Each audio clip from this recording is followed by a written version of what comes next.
नमस्कार, आप देख रहे हैं आज तक। मैं हूं आपके साथ रोहित सरदाना। बाबरी विध्वंस केस में 28 साल के बाद सीबीआई की विशेष अदालत ने सभी 32 आरोपियों को आज बरी कर दिया। लखनऊ में सीबीआई की विशेष अदालत में आज फैसले का ऐलान हुआ। लाल कृष्ण आडवाणी, मुरली मनोहर जोशी, कल्याण सिंह, रामविलास वेदांती, साध्वी रितंबरा, उमा भारती और विनय कटियार समेत सभी 32 आरोपी इस मामले में आज बरी कर दिए गए। अदालत ने कहा कि यह घटना पूर्व नियोजित नहीं थी, यानी कि इस मामले में कोई साजिश की गुंजाइश नहीं लगती है। जो कुछ हुआ अचानक हुआ, लिहाजा अदालत ने सभी आरोपियों को बरी कर दिया।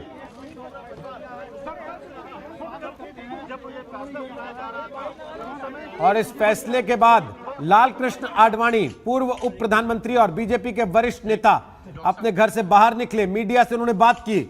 मुरली मनोहर जोशी ने भी और लाल कृष्ण आडवाणी ने भी, दोनों ने इस मौके पर मिठाई खाई भी और लोगों को खिलाई भी। आज का जो निर्णय हुआ है वह अत्यंत महत्वपूर्ण है और हम सब के लिए बहुत खुशी का प्रसंग है। जब ये समाचार सुना, जय श्री राम कह करके हमने इसका स्वागत किया।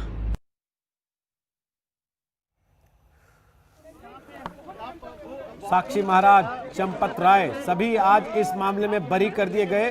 32 लोगों पर आज फैसला आना था। कुल इस मामले में 49 आरोपी बनाए गए थे और 49 में से 17 आरोपियों की पिछले 28 साल में मृत्यु हो चुकी है। इन 32 में से 26 आरोपी आज अदालत में मौजूद थे। 6 लोगों ने वीडियो कॉन्फ्रेंसिंग के जरिए अदालत की कार्रवाई में हिस्सा लिया और उसके बाद अदालत ने सभी को रिहा कर दिया।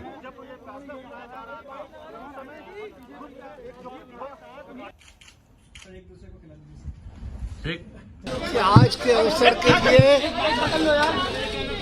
जय श्री राम, जय श्री राम, जय श्री राम, जय श्री राम।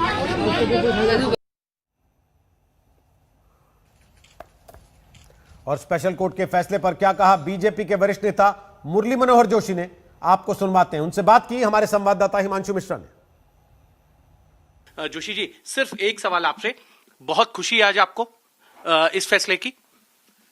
जी हाँ, ये तो एक ऐतिहासिक निर्णय दिया है सीबीआई की कोर्ट ने लखनऊ में, और मैं समझता हूँ इससे सारा देश प्रसन्न है। लेकिन कांग्रेस से लेकर तमाम विपक्षी दल कह रहे हैं कि फैसला ठीक नहीं आया, बहुत षड्यंत्र था उसमें। अब मैं जो निर्णय हुआ है और 28 वर्ष तक जिसको सीबीआई पूरे देश भर से साक्ष्य जुटाने में लगी रही, उसके बाद ये निर्णय आया है। और ज्यादातर तो विद्वान न्यायाधीश ने सब बातें स्पष्ट कर दी हैं।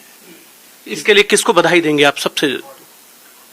देखिए, इसमें जो एक न्याय वाला पक्ष है उसमें तो हमारे अधिवक्ताओं की मेहनत थी, और उन्होंने बहुत पहले दिन से और आखिर तक रायबरेली में वहाँ की टीम ने, लखनऊ में वहाँ की टीम ने, यहाँ दिल्ली में यहाँ की टीम ने, और जैसे हमारे आलूवालिया जी हैं वो सभी जगह जाते रहे हैं, यहाँ भी, लखनऊ में भी, रायबरेली में भी। तो इस तरह से ये इन सब का भी बहुत परिश्रम इसके अंदर रहा। और हमारे कुछ और ऐसे मित्र थे, जैसे हमारे चंपत राय जी या एक त्रिलोकीनाथ जी हैं, त्रिलोकीनाथ पांडे, जिन्होंने एक एक पुर्जे को संभाल कर रखा और एक एक तारीख का बिल्कुल हिसाब लगा के रखा।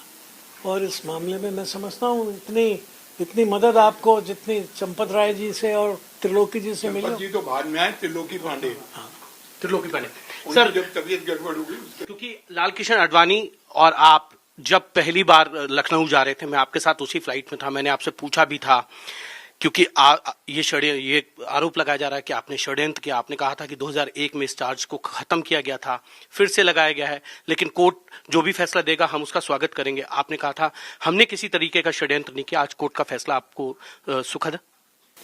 हमें तो स्पष्ट साहब उस समय भी स्पष्ट था कि हमने कोई काम ऐसा नहीं किया, और अब तो कोर्ट का फैसला आ गया है। और एएमआईएम के मुखिया असदुद्दीन ओवैसी ने कोर्ट के फैसले और 32 आरोपियों को बरी किए जाने पर हैरानी जताई।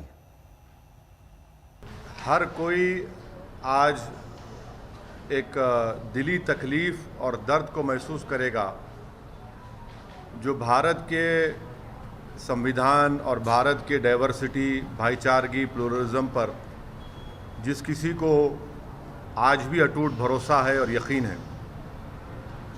आज का ये फैसला सीबीआई कोर्ट का भारत की अदालत की तारीख का एक काला दिन है। और मैं इसलिए कहता हूँ क्योंकि सुप्रीम कोर्ट ने 9 नवंबर को जो सिविल डिस्प्यूट के मुकदमे का फैसला दिया था, जजमेंट में सुप्रीम कोर्ट ने कहा था, अंग्रेजी में कहता हूं कि सुप्रीम कोर्ट ने कहा था कि it is an egregious violation of rule of law. और सुप्रीम कोर्ट ने यह भी कहा था कि ये calculated act of destroying a public place of worship. अब मैं ये समझने से कासिर हूँ कि अगर सुप्रीम कोर्ट ये कहता है कि egregious violation of rule of law, तो क्या कोई जादू से मस्जिद को शहीद कर दिया गया था 6 दिसंबर को? क्या कोई जादू से वहाँ पर 28 और 29 दिसंबर की रात 49 में मूर्तियाँ रखी गई थी? क्या कोई जादू से उसके ताले खोले गए थे जब राजीव गांधी प्राइम मिनिस्टर थे? इसीलिए मैं ये कहता हूँ कि सुप्रीम कोर्ट ने जो बात कही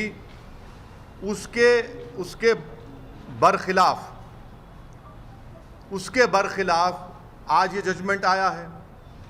और ये मैं कहने पर मजबूर हूं कि violence page for you politically.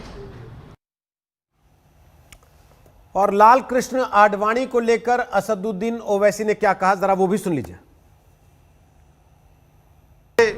आप अंदाजा लगाइए कि आडवाणी की रथ यात्रा जहां कहीं भी भारत में गई, वहां पर खूनरेजी हुई, मासूम लोगों का कत्ल हुआ, जायदादें जलाई गईं, खानदान उजड़ गए, बर्बाद हुए। और आज ये फैसला आता है सीबीआई कोर्ट का जिसमें कहते हैं कि वो स्पॉन्टेनियस नहीं था। तो हम ये जानना चाहते हैं कि भाई साहब ये कितने दिन, कितने महीने लगेंगे प्रिपरेशन के लिए ताकि वो स्पॉन्टेनियस ना हो? आप बताइए ना, कितने दिन, कितने महीने लगेंगे स्पॉन्टेनियस ना हो? क्या ये बात सच नहीं है कि उमा भारती ने कहा था कि एक धक्का और दो, बाबरी मस्जिद तोड़ दो? क्या दुनिया ने नहीं देखा कि जब बाबरी मस्जिद शहीद हो रही थी तो मिठाइयां बांटे जा रहे थे? आडवाणी, मुरली मनोहर जोशी, उमा भारती, ये सब लोग तो मिठाई खा रहे थे, खुशियां मना रहे थे। कैसा ये फैसले पे आज आ जाती आप? आखिर पैगाम क्या देना चाह रहे आप? पैगाम क्या देना चाह रहे? पैगाम यही मिल रहा है कि वायलेंस पेज, मास वायलेंस पेज। आपको सीधे ले चलते हैं, हमारे सहयोगी संजय शर्मा इस वक्त लाइव हमारे साथ आ गए हैं, जो लगातार इस मामले पर कवरेज कर रहे थे। सुबह सबसे पहले आज तक ने आपको बताया कि सभी आरोपियों को अदालत ने बरी कर दिया है। 28 साल के बाद यह फैसला आया, लेकिन बहुत सारे सवाल संजय शर्मा विपक्ष ने खड़े किए इस मामले को लेकर। क्या सीबीआई ऊपरी अदालत में जाएगी अब? जी हां, सीबीआई के वकीलों ने यह कहा कि 2300 पेज का फैसला है, 2300 पन्ने पढ़ने में वक्त लगेगा। और उनका यह कहना है कि सिर्फ पढ़ना नहीं, बल्कि हमें इसमें कानूनी नुक्ते भी तलाशने हैं कि आखिर वो कौन सी प्रॉब्लम है, कौन से वो बिंदु हैं जिसको आधार बनाकर इसे ऊपरी अदालत में चुनौती दी जा सकती है। पढ़ने के बाद उन्हें ये समझना भी पड़ेगा कि कौन कौन सी ऐसी चीज़ें हैं, कौन कौन सी वो कमज़ोर कड़ियाँ हैं जिन्हें जोड़कर ये बताया जा सकता है ऊपरी अदालत को कि माय लॉर्ड, इन सारी चीज़ों पर तो इस निचली अदालत ने कोई गौर नहीं किया, लिहाजा ये सारी चीज़ें देखी जाए। लेकिन ये भी कहते हैं कि वो भी पूरी शिद्दत के साथ, पूरे डेडिकेशन के साथ किया जाए तो सही है, लेकिन एजेंसियां किस तरह से काम करती हैं अपने देश में मुझे भी पता है और आपको भी पता है। ऐसा भी हो सकता है कि सिर्फ आई वॉश के लिए ही उसे चैलेंज किया जाए, या फिर चैलेंज करने में इतना टाइम लगा दिया जाए जिससे कि इन्फेक्शस हो जाए। तो बहुत सारी चीज़ें हैं इसमें, और किस तरह से इसमें पहले तो फैसला पढ़ेंगे 2300 पेज का, उस फैसले के बाद उसमें से कानूनी नुक्ते तलाशेंगे, इनकी मीटिंग्स होगी, उसके बाद रिपोर्ट्स आएंगी, तब उसमें बहुत सारा वक्त लग जाता है। लेकिन अभी तो यही कह रहे हैं कि जैसे हम इस पूरे फैसले में कुछ स्टडी करेंगे और स्टडी करने के बाद हम इसको ऊपरी अदालत में चुनौती देंगे। ऊपरी अदालत ठीक में संजय, कितने वापस साल आते हैं लगते आपके पास, आप रहिएगा हमारे साथ। फिलहाल अपने दर्शकों को सुनवाते हैं आचार्य धर्मेंद्र और साध्वी रितंबरा, जो इस मामले में आरोपी बनाए गए थे। अदालत से बरी होने के बाद दोनों ने क्या कहा। सत्यमेव जयते नानृताम, अंततो गत्वा सत्य की ही जय होती है, असत्य की जय नहीं होती। सत्य की जीत हुई है, इस पर न तो मैं यों करूंगा और न यों करूंगा, केवल यों करना चाहिए। अंग्रेजी करती यों ठेंगा दिखाओ या वी फॉर विक्ट्री बनाओ, बिल्कुल गलत घमंड है ये। ऐसा करने का हमें कोई अधिकार नहीं है। अगर ऐसा हुआ है तो भगवान की कृपा, और यों करने का तो मतलब ही नहीं है ठेंगा दिखाने का। तो बस केवल प्रणाम करना चाहिए, भगवान को प्रणाम, अयोध्या की धरती को प्रणाम, लक्ष्मणपुरी है ये लखनऊ, इसे प्रणाम। और हम भगवती भारत माता की 1 अरब संतानें मिलकर के जितने पुराने इस प्रकार के दाग हैं उन सबको धोएंगे। ये तो पहली झांकी है, काशी मथुरा बाकी है। आज ही मथुरा में 2:30 बजे सुनवाई है। आज ही मथुरा में 2:30 बजे सुनवाई है। कृष्ण जन्मभूमि 3 अक्टूबर को काशी है और आज मथुरा, क्या कहेंगे। मैंने देखिए, अब डेट पर जाने की कोई जरूरत नहीं है। मैंने कहा ना, जहां जहां दाग हैं उनको धो करके साफ करेंगे, बस। हमारे साथ हैं साध्वी रितंबरा जी, दीदी माँ। जब आप यहाँ अदालत आई थी उस समय आप आरोपी थी, अब जा रही हैं तो आप बरी हैं। 28 साल जो मुकदमा चला, 28 सेकंड में पता चल गया कि दूध का दूध और पानी का पानी। जी, आरोप के कलंक से मुक्त हो गए, क्योंकि झूठे आरोप इतने लंबे समय तक झेलना वो भी विचित्र बात थी। लेकिन रामलला के कार्य में ये सब तो झेलना ही था। कभी भी सत्य का पथ आसान नहीं होता, उसमें बड़ी बाधाएं आती हैं, लेकिन अंदर से ये विश्वास होता है। देखिए, सबसे पहली बात है कि झूठ के कभी पाँव नहीं होते और सत्य को झुठलाया नहीं जा सकता। आज आपने सही कहा, दूध का दूध पानी का पानी हो गया। कोर्ट ने कहा कि स्वतः स्फूर्त था, इसमें कोई सुनियोजित नहीं था, किसी तरह की योजना। जी हाँ, बिल्कुल। उसके पीछे आपको इतिहास में जाना पड़ेगा, 90 का नरसंहार याद करना पड़ेगा, लगातार हिंदू आस्थाओं का अवमानना, उसका इतिहास खंगालेंगे तो वो एक प्रतिक्रिया थी। बरी हो गए हैं जो जहाज से बरी हो चुके हैं पहले ही। जी, वो भी बरी हो गए। और